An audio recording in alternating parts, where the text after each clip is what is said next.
విజయనగరం జిల్లా మెంటాడ మండలం జైతి గ్రామంలో ప్రపంచ క్షయవ్యాధి నివారణ దినోత్సవం సందర్భంగా అవగాహన కార్యక్రమాన్ని నిర్వహించారు. ఈ కార్యక్రమంలో జిల్లా క్షయవ్యాధి నివారణ అధికారి జి రాము పాల్గొని క్షయవ్యాధిని ముందుగానే గుర్తిస్తే పూర్తిగా నయం చేయవచ్చని ప్రజలకు అవగాహన కల్పించారు. ఈ కార్యక్రమంలో భాగంగా గ్రామంలో అవగాహన ర్యాలీ నిర్వహించారు. ఈ కార్యక్రమంలో MPHEO Appalanaidu, MPHS Uday Kumar, ANM Krishnaveni, ఆశయ కార్యకర్తలు సత్యవాడ రాజేశ్వరి, దుల్లా సంతు తదితరులు పాల్గొన్నారు.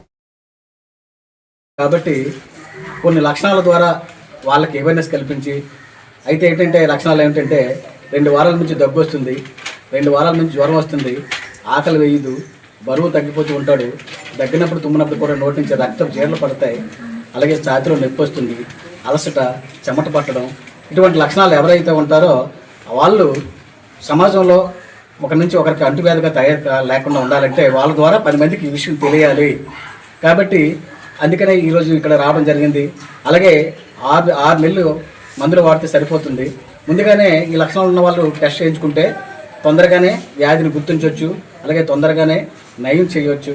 అలాగే మందులు వాడుతున్న కాలానికి ప్రభుత్వం ఒక 1000 రూపాయలను డైరెక్ట్ వాళ్ళ అకౌంట్కి వేయడం అనేది జరుగుతుంది. కాబట్టి ఈ అవకాశాన్ని మన ప్రజలందరూ కూడా వినియోగించుకొని తద్వారా మన భారతదేశంలో మన భారతదేశాన్ని మనకు ఉన్నటువంటి దీన్ని మన భారతదేశం నుంచి పూర్తిగా ఈ టీబీ వ్యాధిని నిర్మూలించాలనే ఉద్దేశంతో ప్రభుత్వం ఈ అవేర్నెస్ క్యాంపులు కండక్ట్ చేయడం అనేది జరిగింది.